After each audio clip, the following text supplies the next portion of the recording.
Hey, what's up, everybody? Stephen A. Williams, president and founder of the creditrepairshop.com. I wanted to make this video.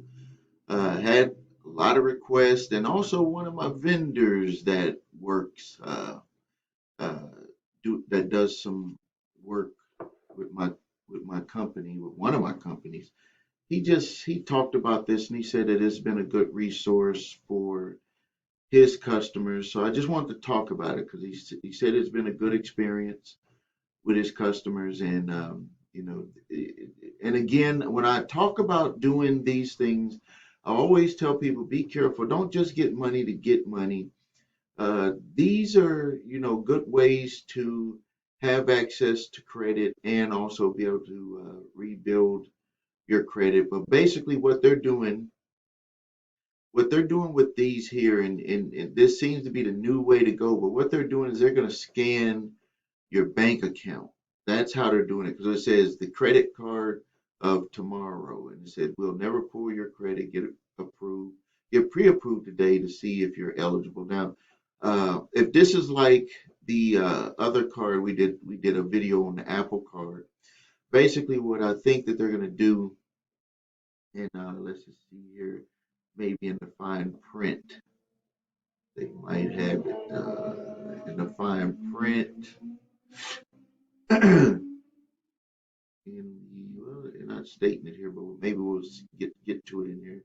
But basically, what they do is this one scans your bank account to see how you've done, and based off of what the way you've used your bank account, they're going to pre-approve you for a certain amount. Now, uh, from what my client had told me, uh, he said that he's been getting on average where his clients were getting approved for about $1,000. He hadn't had any of them that got to that 10,000, but he had it for 1,000. And then what they're talking about on this stuff here is, when they're talking about interest rate and APR, this is if you're, finishing off the stuff before before the fees are, I mean, before you have to make the payment. That's what I'm saying.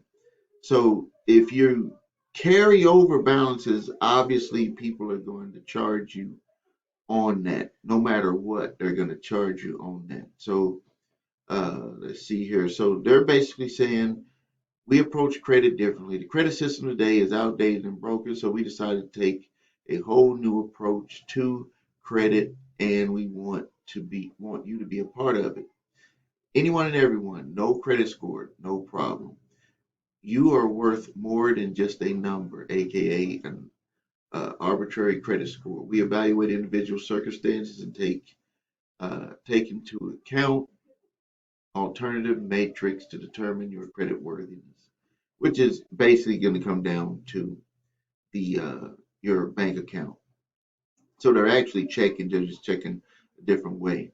And it says here, build your credit file the smart way. Not only does TMO report to all three major credit reporting bureaus, but we are first card to offer expedited auto pay, including weekly, bi-weekly, monthly payments, and always pay on time and watch your credit score grow. This right here is like, I don't want to say a red flag, but this here automatically shows you that they're going to have some type of process of using the three major bureaus. It's basically three, having it report. If they don't care about the credit number, why would they even take the time to report to the three major bureaus? Because this costs them money to be part of it. The reason why is because by reporting your information on the three bureaus, number one, it gives you a benefit if you pay on time, like they said here. But number two, if you don't pay, they're going to use that information against you to try to get you to pay. The part here that I like, which this is a low amount, the Apple Card had 3%, but they're talking about that they will do 1% cash back. And this is good because if you're already spending money on certain things, this is a good strategy if you're disciplined with paying your bills is that you can make money on the things that you're already spending money on. So, like, if you think about it, say that you spend $1,000 on just random things throughout the month, and you put aside that $1,000 rather than spending it out of your pocket, you spend it here. You have it ready when your statement comes around. You pay it, and then when you pay it, you're going to get one. In this case, 1% cash back. That's like you're paying less for the things that you already would have been spending money on. Uh, and that's one of the biggest benefits that I'm seeing with all of these cards is that they're giving you the opportunity to earn cash back. But what they're gambling on is that you're not going to pay your cards either off, or they don't want you to not pay them, but they're gambling on that you're not going to pay, that you're going to just carry balances. I mean, this is basically that's the way that they make their money. And then they talk about here, get the credit you deserve. Let's see here. I want to get to a spot. Let's go into their FAQ. Type of card. If you go on their website, you can see in their FAQ where you can ask some questions on here. How much is it cost? Here we go. There's no fee. You got to be careful when they say no fees. It's like with American Express or a major credit card, Master Charge. They have annual fees on there, so you got to be very careful. I haven't figured out what they're actually saying on here that this could be a fee to carry the card, which a lot of the companies are getting out of that.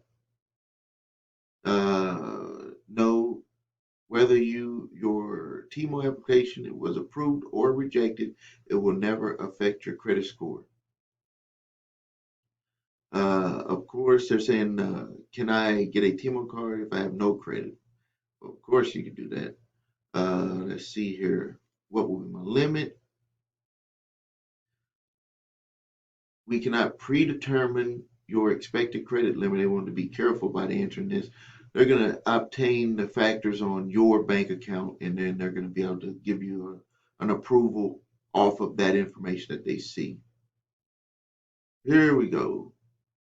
Your car will be frozen till the previous period balance is paid in full.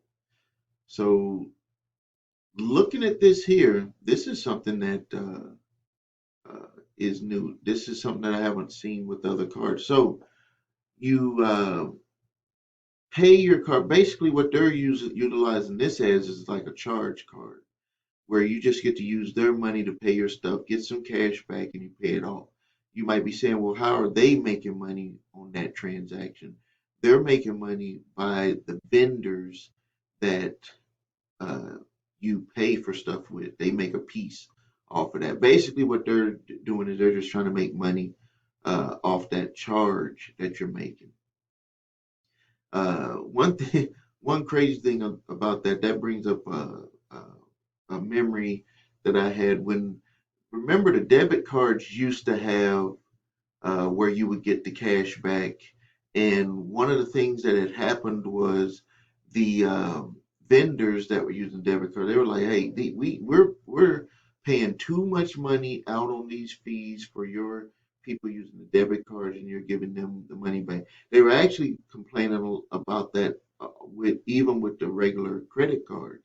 And so what the banks did is they took away uh, the uh, cashback feature for debit cards, or at least most of them did, and they kept it for credit cards. And the reason why they were able to keep it for credit cards is that most vendors don't want to lose their opportunity to take credit cards.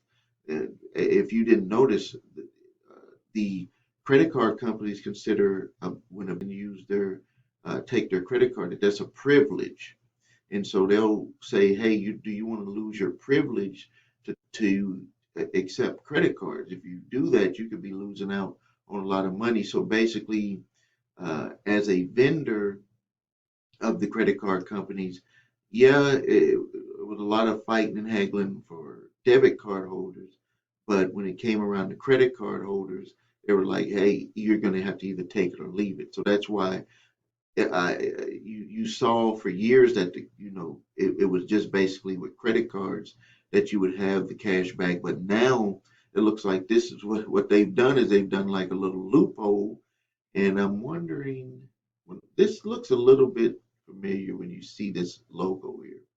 Uh, you see that logo there.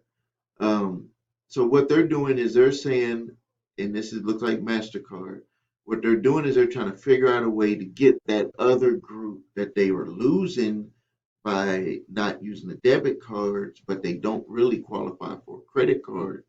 They want to get that group back in, get that group back going to buy things that they were using a debit card for at their regular places, and then they're going to make the money, have more money coming in from those vendors with this disguised charge card, and then they're going to also have you out there as like they're in a way like you're working for them. So they're basically giving you credit so you can go out there and charge more at different places that you're already using uh, your either your debit card or even another card, and that's going to make the end vendor, the business, have to pay a higher fee when you use the card there, and uh, and then they're going to make their money on that end, and then on your side, you just have to pay this card, pay your balance, or you can't use the card until you pay that balance. They're going to freeze it.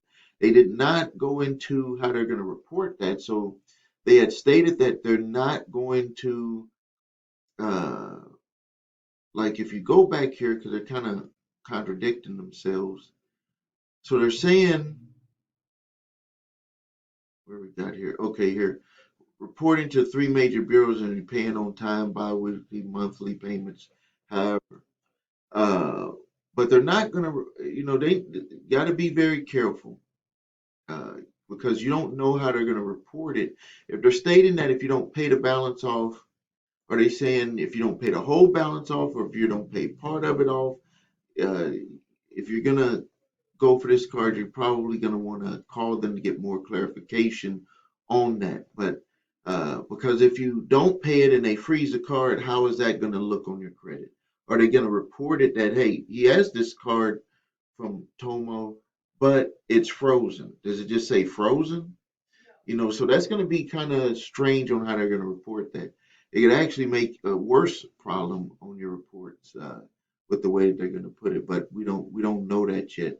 Um, so be very careful with that. Let's see here what they got what they're going to do here. They want your email address because they want to capture information just in case you don't follow through, and then you're going to check to see if you're pre-approved. I'm pretty sure once you put an email address in here, what's going to happen is going to go to an application, and on that application, it's going to ask you for your bank account information, all your personal information, so they can have that, and then they're going to give you a pre-approval. That's the way that I've seen these be done before. So this is an interesting card. I'm going to be making some more videos on some of the other ones out there.